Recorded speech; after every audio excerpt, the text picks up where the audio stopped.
Welcome to RS Reddy institute Vizianagaram. Today మనం discuss చేయబోయే topic ఏంటంటే రీసెంట్గా న్యూస్లో ఉంది COP30. ఏంటి COP30? United nations framework convention on climate change. వారు ప్రతి సంవత్సరం ఏదో ఒక దేశంలో ఒక సమావేశం నిర్వహిస్తారు. దీన్నే COP30. COP అనగా కాన్ఫరెన్స్ ఆఫ్ పార్టీస్. ప్రజెంట్ జరిగేది 9వది. ఇది న్యూస్లో ఎందుకు ఉంది? ఇది యాక్చువల్లీ ఈ రోజు నుండే జరుగుతుంది. ఈ రోజు నుండి 21వ తేదీ వరకు జరుగుతుంది. అయితే మరి దీనికి సంబంధించి ఇంతకుముందు జరిగినటువంటి మేజర్ టాపిక్స్ ఏంటంటే, ఇష్యూస్ ఏంటి, అసలు ఇది జరపాల్సిన అవసరం ఏముంది, మొదలైన విషయాలు మనం ఈ వీడియోలో డిస్కస్ చేద్దాం.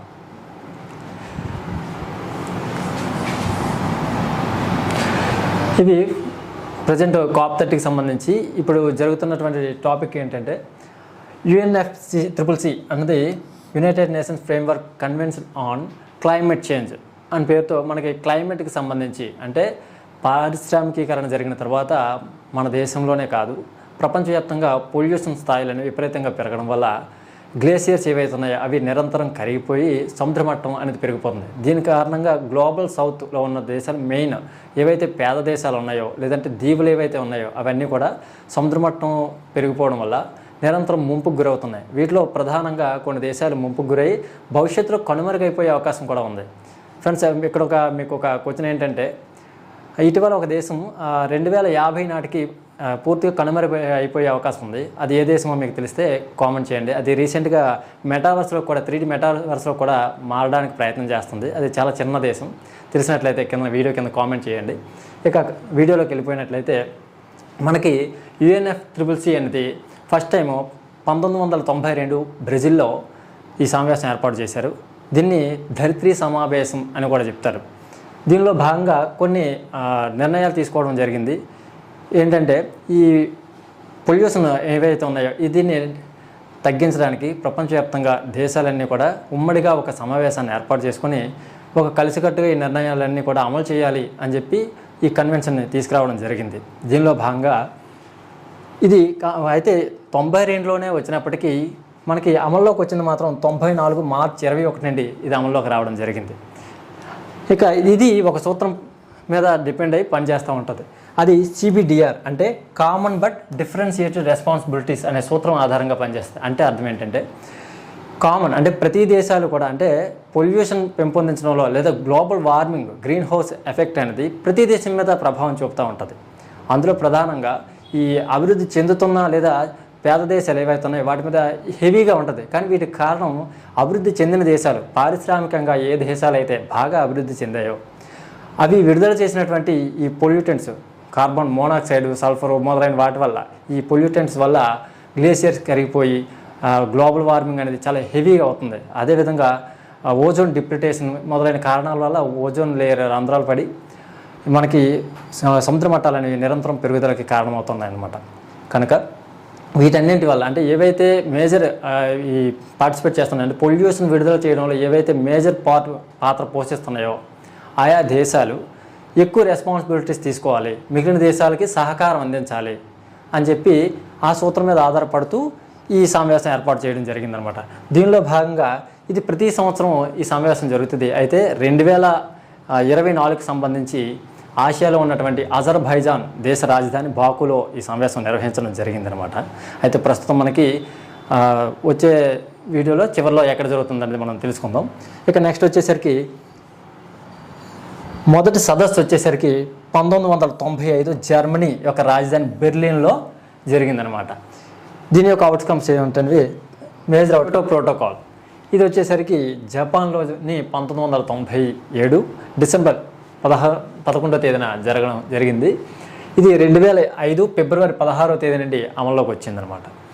దీని ప్రకారం 2012 నాటికి గ్రీన్ హౌస్ గ్యాసెస్ ఏవైతే ఉన్నాయో వాటిని 90లో ఎంత శాతం ఉన్నాయో అంత శాతం కన్నా 5% అంటే 90 కంటే ముందు ఎంత శాతం అయితే ఎమిషన్స్ ఉన్నాయో వాటిని 2012కి వచ్చేసరికి 5% తక్కువగా తగ్గించాలనేసి నిర్ణయం తీసుకోవడం జరిగిందనమాట. దీనినే ఫస్ట్ కమిట్మెంట్ అని కూడా చెప్తారు. ఇక దీన్నే 2012లో జరిగినటువంటి దోహా సమ్మిట్లో ఈ వ్యవధిని అంటే టైం పీరియడ్ని 2020కి జరపడం జరిగిందనమాట. దీనిలో భాగంగా పారిశ్రామిక దేశాలు ఏవైతే ఉన్నాయో ఇవి 5% కాస్త 18% తగ్గించాలని నిర్ణయం తీసుకోవడం జరిగింది. అయితే ఈ మధ్యకాలంలో కెనడా, అమెరికా వంటి దేశాలు ఈ సమ్మిట్లో పాల్గొన ఇవి మేము అమలుపరచబోము అంటూ వీటి నుండి విరమించుకోవడం కూడా జరిగింది. తర్వాత మళ్ళా జాయిన్ అవ్వడం జరిగిందనమాట. ఇక ఈ ప్రోటోకాల్ ఆమోదించిన చివరి దేశం ఏదైతే ఉందో అది దాన్ని ఆఫ్ఘనిస్తాన్ అంటారన్న. ఆఫ్ఘనిస్తాన్ ఇది 192వ దేశం. అయితే ఈ ప్రోటోకాల్ అమల్లోకి రావడానికి రాటిఫికేషన్ అనేది 144 దేశాలు ఆమోదిస్తే తప్ప ఈ రాటిఫికేషన్ అమల్లోకి రాదు. అయితే ఇప్పటి వరకు 192 దేశాలు ఆమోదించడం జరిగింది. అందులో మన భారతదేశం వచ్చేసరికి 80వ దేశం అనమాట. ఇక నెక్స్ట్ మనం చూసినట్లయితే దీనిలో భాగంగా భారతదేశం కొన్ని ఇనిషియేటివ్స్ తీసుకురావడం జరిగిందనమాట. క్లీన్ డెవలప్మెంట్ మెకానిజం భారతదేశమే కాదు, కొన్ని ప్రపంచంలో ఎమిషన్స్ తగ్గించాలని కంకణం కట్టుకున్నటువంటి కొన్ని దేశాలన్నీ కలిపి క్లీన్ డెవలప్మెంట్ మెకానిజం అనే ఒక పేరుతో ఒక కార్యక్రమాన్ని ప్రారంభించాయి. దీనిలో భాగంగా అభివృద్ధి చెందిన దేశాలు ఏవైతే ఉన్నాయో అవి తమ ఉద్గారాలని తగ్గించలేనప్పుడు అభివృద్ధి చెందుతున్న దేశాలు లేదంటే పేద దేశాలు ఏవైతే ఉన్నాయో వాటి దగ్గర ఈ గ్రీన్ హౌస్ గ్యాసెస్ తగ్గించడం కోసం అటవీ పెంపకాలకి లేదంటే గ్రీన్ ప్రాజెక్టులు ఏవైతే ఉన్నాయో వాటిలో పెట్టుబడులు పెట్టాలి, లేదంటే వాటికి ఆర్థికంగా చేయూతనివ్వాలి అనే ఉద్దేశంతో క్లీన్ డెవలప్మెంట్ మెకానిజాన్ని స్టార్ట్ చేయడం జరిగింది. అయితే దీనిలో మన భారతదేశం వచ్చేసరికి 2003లో ఈ కార్యక్రమాన్ని ప్రారంభించడం జరిగింది. 2003లో ఈ కార్యక్రమాన్ని మన ఇండియా తీసుకురావడం జరిగింది. దీనిలో భాగంగా ప్రపంచవ్యాప్తంగా ఈ క్లీన్ కోల్ టెక్నాలజీ అవ్వచ్చు, లేదంటే గ్రీన్ హైడ్రోజన్ మొదలైన ద్వారా ఎమిషన్స్ తగ్గించడానికి చర్యలు తీసుకుంటారనమాట. ఇలా కార్బన్ క్రెడిట్స్ని సృష్టించి వాటిని అంతర్జాతీయంగా ట్రేడింగ్ చేసి వాటిని ఏవైతే అభివృద్ధి చెందిన దేశాలు ఉన్నాయో అవి సక్రమంగా ఈ పర్యావరణం పట్ల సక్రమైన కార్యక్రమాలు అమలు చేయలేనప్పుడు ఈ పేద దేశాలు లేదంటే అభివృద్ధి చెందుతున్న దేశాల నుండి ఈ కార్బన్ క్రెడిట్స్ని కొని వాటి కొంత అమౌంట్ని ఈ గ్రీన్ ప్రాజెక్ట్లో పెట్టుబడి పెట్టడానికి కొంత అమౌంట్ని ఇవ్వడానికి అవకాశం ఉంటుందన్నమాట ఈ ప్రోగ్రాం ద్వారా. అయితే ఇటువంటి ట్రేడింగ్ ప్రపంచవ్యాప్తంగా ఇటువంటి ట్రేడింగ్ చేస్తున్నటువంటి దేశాల్లో టాప్లో ఉన్న దేశం ఏదంటే చైనా మొదటి స్థానంలో ఉండగా 2వ స్థానంలో మన భారతదేశం ఉందండి. ఇక 3వ దేశం వచ్చేసరికి బ్రెజిల్. ఇక నెక్స్ట్ వచ్చేసరికి మొత్తం భారతదేశంలో ఉన్నటువంటి ఈ గ్రీన్ ప్రాజెక్టులు అన్నింటిలో కూడా మొత్తం 90% ప్రైవేటు రంగానికి చెందినవే ఉన్నాయి మన ఇండియాలో. ఈ ప్రైవేటు రంగం ద్వారా ఎక్కువగా పెట్టుబడులు అనేవి ఈ గ్రీన్ టెక్నాలజీకి సంబంధించి ఈ అటవీ కార్యక్రమాలకు సంబంధించి మొదలైన వాటికి పెట్టుబడులు అయితే సేకరిస్తూ ఉంది. వీటి ద్వారా అంతర్జాతీయంగా ట్రేడింగ్ చేసి విదేశీ మారక ద్రవ్యాన్ని మన ఇండియా ఆర్జిస్తుందని కూడా చెప్పొచ్చు. ఇక భారత్ ఏం చర్యలు చేపట్టింది ఈ గ్రీన్ హౌస్ గ్యాసెస్ని తగ్గించడం కోసం? ఇటీవల మనం బాగా న్యూస్లో ఉన్న టాపిక్ ఏంటంటే మన దీపావళి రాగానే ఢిల్లీ వంటి ప్రాంతాల్లో నిరంతరం పొల్యూషన్ ఎక్కువగా ఉంటుంది. ప్రపంచంలోనే అత్యంత పొల్యూటెడ్ సిటీ ఏదంటే అందులో తప్పనిసరిగా మన ఇండియా అనేది చాలా నగరాలు ఉంటాయి. వాటిలో టాప్లో ఉంటుంది ఢిల్లీ. మరి ఇటువంటి వాటి పట్ల మన భారతదేశం ఎలాంటి నిర్ణయాలు తీసుకుంది, దాని యొక్క లక్ష్యాలు ఏంటి అన్నది మనం ఇక్కడ చూద్దాం. COP26లో మన నరేంద్ర మోడీ గారి పంచామృత లక్ష్యాలను మేము అమలు చేస్తాము. దీనిలో భాగంగా భారత్లోని ఈ పొల్యూషన్స్ ఏవైతే ఉన్నాయో వాటిని తగ్గించడానికి కృషి చేస్తామని చెప్పి ప్రకటించడం జరిగింది. వీటిలో భాగంగా 2030 నాటికి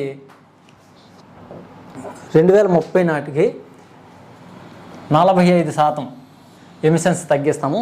2070 నాటికి 0 స్థాయికి తీసుకొస్తాం. అంటే 100% కార్బన్ ఎమిషన్స్ తగ్గించడానికి చర్యలు అయితే తీసుకుంటామని చెప్పి నరేంద్ర మోడీ గారు ప్రకటించడం జరిగింది. దీనిలో భాగంగానే 2030 నాటికి శిలాజేతర ఇంధన వనరుల నుండి 50% స్థాపిత విద్యుత్ సామర్థ్యాన్ని కూడా మేము సంతరించుకుంటాం అని చెప్పి ప్రకటించడం జరిగిందనమాట. అయితే ఇప్పటికే మన ఇండియా వచ్చేసరికి 55% శిలాజేతర ఇంధనాల నుండే విద్యుత్తును సమకూర్చుకోవడం జరుగుతుందండి. ఇవి కొంత ముందుగానే చేరుకోవడానికి అవకాశం కూడా ఉంది మన ఇండియా. ఇక అంతర్జాతీయంగా కార్బన్ క్రెడిట్ల ద్వారా విదేశీ మారక ద్రవ్యాన్ని కూడా ఆర్జించే అవకాశాలు ఉన్నాయి. ఇక మనం గుర్తుంచుకోవాల్సిన విషయాలు, ముఖ్యమైన పాయింట్స్ ఏంటంటే ఈ COP20 నుండి COP30 మధ్య సమావేశాల్లో తీసుకున్న అవుట్కమ్స్ ఏమిటంటే కార్బన్ ఉద్గారాలను పారిశ్రామికీకరణ నాటితో పోలిస్తే ఎంతకి పరిమితం చేయాలనుకున్నారంటే 1.5 degrees అండి. 1.5 degrees తగ్గించడానికి పరిమితం చేయాలని చెప్పి ప్రపంచ దేశాలన్నీ నిర్ణయం తీసుకుంది. ఇంకా వీలైతే ఇంకా తక్కువగా తగ్గించినా పర్లేదని చెప్పి ప్రకటించడం జరిగిందనమాట. మినిమం 2 నుండి 1.5 వరకు నిర్ణయం తీసుకోవడం జరిగింది. ఇక మీథేన్ ఉద్గారాలు, మనకి గ్రీన్ హౌస్ గ్యాసెస్లో కార్బన్ డైఆక్సైడ్, నీటి ఆవిరి మొదలైన వాటితో పాటు మీథేన్ కూడా ప్రధాన పాత్ర పోషిస్తూ ఉందన్నమాట.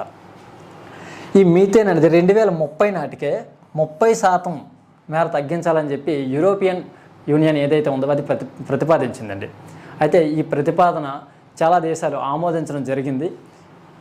ఈ మీథేన్ ట్రాకర్ నివేదిక ఏదైతే ఉందో ఆ నివేదిక ప్రకారం మనం గమనించినట్లయితే ప్రపంచంలో మీథేన్ అధికంగా ఉత్పత్తి చేసే దేశం, లేదంటే ఈ ఎమిషన్స్ విడుదల చేసే దేశాల్లో మొదటి స్థానంలో చైనా ఉంది, తర్వాత అమెరికా ఉంది, ఆ తర్వాత 3rd స్థానంలో మన భారతదేశం ఉండడం అయితే జరిగింది. ఈ యూరోపియన్ యూనియన్ ప్రతిపాదించినటువంటి ఈ నిర్ణయంపై మొత్తం 90కి పైగా దేశాలు ఆమోదం తెలిపాయి అన్నమాట. కనుక దీన్నే గ్లోబల్ మీథేన్ ప్రతిజ్ఞగా కూడా చెప్తారు. ఇక మనకి 2028లో COP33 సమావేశం జరగడం కోసం నరేంద్ర మోడీ గారు ప్రతిపాదించడం జరిగింది. త్వరలో అది కూడా అవకాశం ఉంది. ఇంకా ఆమోదించలేదు, ప్రతిపాదన అయితే ఉంది. 2028లో ఇది అమల్లో జరిగే అవకాశం అయితే ఉందండి. ఇక లాస్ట్ జరిగినటువంటి కాప్ సదస్సులో మన భారత ప్రభుత్వం, అదేవిధంగా స్వీడన్కి చెందినటువంటి ఈ రెండు దేశాలు కలిసి COP28 సదస్సులో ఈ కార్యక్రమాన్ని ప్రారంభించేయండి. ఆ కార్యక్రమే లీడ్ ఐటీ 2.0. అంటే ఏవైతే అభివృద్ధి చెందుతున్న దేశాలు ఏవైతే ఉన్నాయో, లేదా పేద దేశాలు ఏవైతే ఉన్నాయో వాటి దగ్గర గ్రీన్ ప్రాజెక్ట్ని డెవలప్ చేయడం కోసం టెక్నికల్గా, లేదంటే ఆర్థికంగా, ఫైనాన్షియల్గా సపోర్ట్ చేయడం కోసం ఈ కార్యక్రమాన్ని తీసుకురావడం జరిగింది. ఇవి రెండు కూడా ఈ భారత్, స్వీడన్ దేశాలు ఏవైతే ఉన్నాయో ఇవి రెండు వీటిలో లీడ్ తీసుకోవడం జరుగుతుందండి. ఈ రెండు దేశాలు వీటిని ఈ గ్రీన్ ప్రాజెక్టులకు కావాల్సినటువంటి టెక్నాలజీని ఆయా దేశాలకు ట్రాన్స్ఫర్ చేసి ఆర్థికంగాను టెక్నాలజీ పరంగాను ఆదుకొని ఉన్నాయి. ఇక అంతేకాకుండా కనిష్ట కార్బన్ సాంకేతికత, అంటే వీలైనంత తక్కువ కార్బన్ ఎమిషన్స్ని విడుదల చేయడం కోసం కృషి చేయడానికి సహకారాన్ని అయితే భారత్ అండ్ స్వీడన్ దేశాలు, వీటితో పాటు ఏవైతే ఒప్పుకున్నాయో ఆ దేశాలని కూడా చేయడానికి అవకాశం ఉంది. ఇక 2024 చివరిగా మనకి COP29 సదస్సు అండి అజర్బైజాన్ రాజధాని అయినటువంటి బాకు నగరంలో జరిగింది.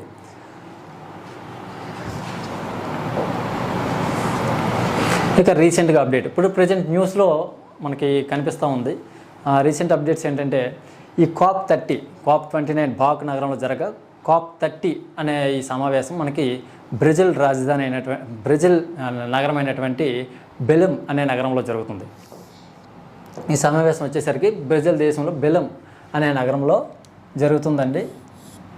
ఈ సమావేశం ఎక్కడ ఎందుకు జరుగుతుందంటే ఇది ప్రధానంగా అమెజాన్ వర్షారణ్యం ఏదైతే ఉందో, ప్రపంచానికి ఊపిరితిత్తులుగా మనం భావిస్తాం కదండి, ఆ వర్షారణ్యంలో బెలెమ్ అనే నగరం ఉంది. ఇది ఇక్కడ జరపడానికి ప్రధాన కారణం ఏంటంటే మేము వర్షారణ్యాలు ఏ విధంగా, ఈ ట్రాపికల్ ఫారెస్ట్ని మనం ఏ విధంగా సంరక్షిస్తున్నాం అని చెప్పి ప్రపంచానికి తెలియజేయడం కోసం బ్రెజిల్ ఆ నగరాన్ని ఎంచుకోవడం జరిగింది.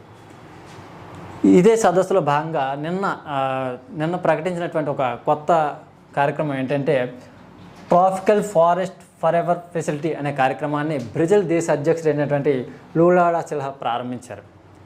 దీనిలో భాగంగా అయితే దీనిలో అబ్జర్వర్ దేశంగా భారతదేశం చేరుతున్నట్లు కూడా ప్రకటించింది. దీనికోసం భారతదేశం సహకారాన్ని అందిస్తామని చెప్పి ప్రకటించడం జరిగిందనమాట. ఈ tropical forest for ever facility కార్యక్రమంలో భారతదేశం కూడా భాగస్వామ్యం అవ్వడానికి సిద్ధమైంది.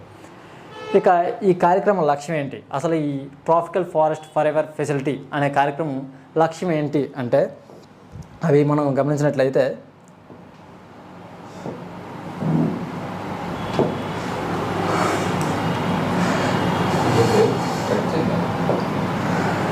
ఉష్ణమండల అడవులను సంరక్షించే దేశాలు ఏవైతే ఉన్నాయో ఆ దేశాలకి ఆర్థికంగా సపోర్ట్ని అందించడానికి, దీనిలో భాగంగా $120 బిలియన్ పెట్టుబడిని ప్రైవేటు ప్రభుత్వ రంగాల నుండి ఆకర్షించి ఆయా దేశాల్లో వీటిని అభివృద్ధి కార్యక్రమాలకి, వర్షారణ్యాలు ఏవైతే ఉన్నాయో వాటిని అభివృద్ధి చెందించడానికి, అదేవిధంగా గ్లోబల్ సౌత్ దేశాలు ఏవైతే ఉన్నాయో వాటిలో ఈ పర్యావరణ కార్యక్రమాలను అభివృద్ధి చెందించడం కోసం ఈ అమౌంట్ని ఖర్చు చేయనున్నారు.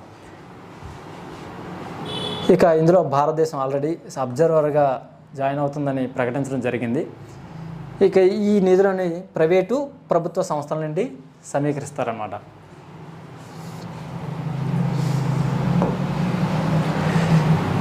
ఇక ఈ టాపిక్ని మనం కొంచెం పరిశీలించినట్లయితే ఆప్షన్ 1 ధరిత్రి సమావేశం 1997 బ్రెజిల్లో జరిగింది. ఆప్షన్ 2 2025 COP30 సదస్సు బ్రెజిల్లోని బెలెమ్ నగరంలో జరగనుంది. ఇక 3 వచ్చేసరికి tropical forest forever facility TFFF కార్యక్రమాన్ని బ్రెజిల్ అధ్యక్షుడు COP30 సమావేశం సందర్భంగా ప్రకటించారు. పై వాటిలో సరైనవి A1 మాత్రమే, 1, 2 మాత్రమే, 2, 3 మాత్రమే, 1, 3 మాత్రమే, 1, 2, 3 మాత్రమే. వీటి ఆన్సర్ తెలిసినట్లయితే కామెంట్ సెక్షన్లో కామెంట్ చేయండి.